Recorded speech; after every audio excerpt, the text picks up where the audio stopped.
É isso que você precisa fazer para ter um planejamento infalível. É muito comum que as pessoas façam planos que não são seguidos. E é uma coisa muito louca, você faz um plano, você se compromete com ele, deu 2, 3 semanas, você já não está mais seguindo esse plano, ou então aparecem urgências não previstas que destroem o seu plano. E até ele deixa de fazer completo sentido depois de um tempo, você não sabe nem explicar por quê.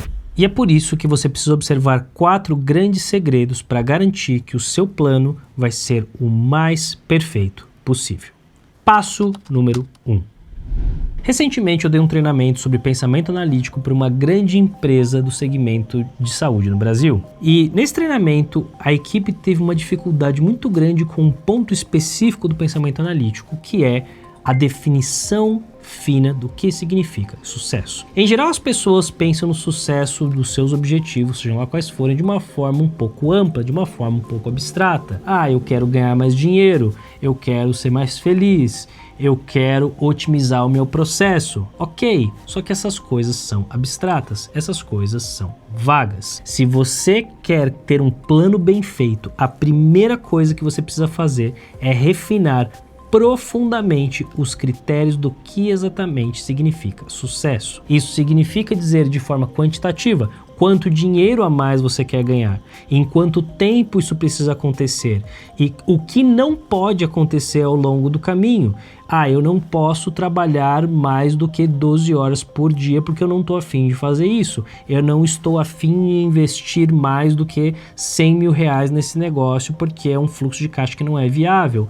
Eu não estou disposto a comprar briga com meu sócio porque, não vale a pena brigar por esse ponto. E quando você não tem essa clareza fina, o que acontece frequentemente é que você vai começar a executar o seu plano, vai chegar no meio do caminho, você vai se dar conta que tinha um requisito importante não previsto e agora você vai ter que refazer um monte de coisa ou até mesmo abortar a missão. Tudo porque você não definiu de forma clara o que era sucesso para você. Portanto, antes de começar com o seu plano, tenha absoluta clareza do que é que sucesso significa.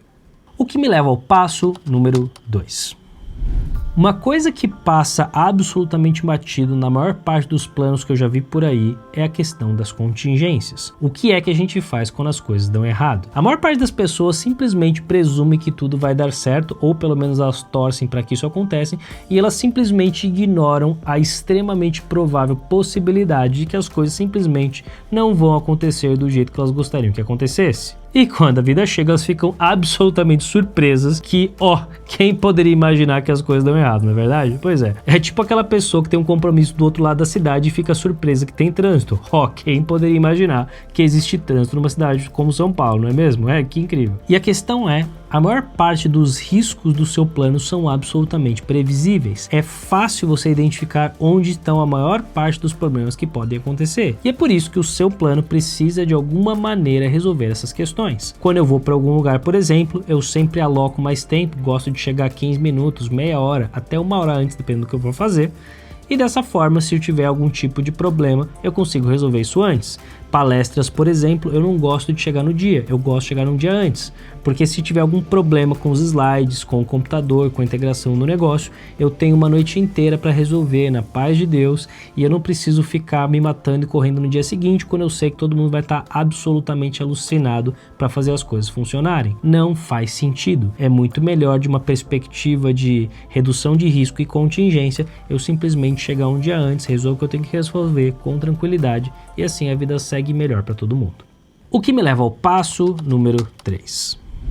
Uma vez que um plano está pronto, um outro erro comum que acontece é que as pessoas não planejaram as coisas com granularidade suficiente, ou elas não pensaram no passo a passo de uma forma que uma coisa influencia a outra, elas chegam à conclusão no meio do caminho que tinha alguma coisa que tinha que ter sido feita na semana passada, não foi, então agora a gente tem que parar tudo, resolver esse problema e esperar, o que gera um baita de um atraso.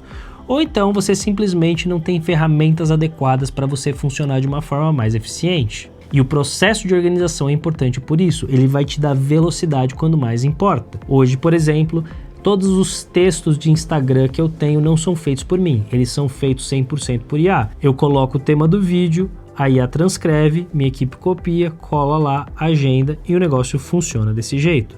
Tudo porque, em algum momento, eu me organizei pensando como é que eu consigo ganhar eficiência nesse ponto, gastei um tempo aqui estruturando um prompt que foi satisfatório, fiz os testes e uma vez que está implementado, agora eu tenho um baita de um ganho de eficiência. E é por isso que, uma vez que você tem o seu plano, você precisa se organizar para fazê-lo da maneira mais eficiente possível, estruturando os passos e também as ferramentas que você vai usar para acelerar o seu resultado. O que me leva ao passo número 4. Ao longo da minha vida eu testei vários tipos de metodologias para a construção de objetivos.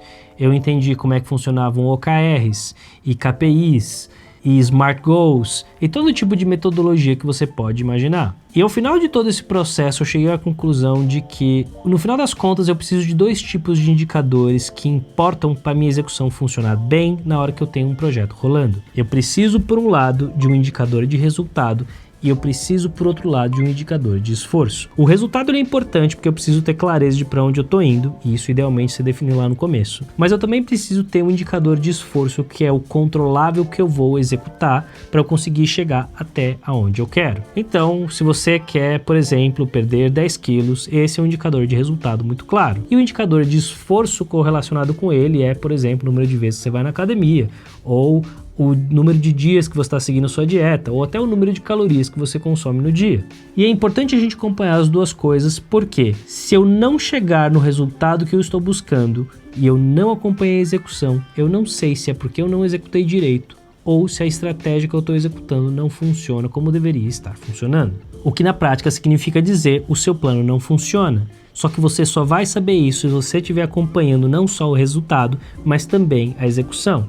Uma vez que essas duas coisas são acompanhadas, você pode ou ajustar o plano para garantir que ele vai funcionar do jeito que ele deveria estar funcionando, ou então você vai exigir que as pessoas efetivamente sigam o plano, porque não adianta, afinal de contas, ter o plano perfeito se ele não vai ser seguido para começo de conversa. O ponto do plano é justamente você alcançar o seu objetivo o mais rápido e eficiente possível. E para isso, você precisa de produtividade, você precisa ser uma pessoa produtiva. E se você quer saber qual é o grande segredo da produtividade, dá uma olhada nesse vídeo aqui, que eu vou te contar qual é.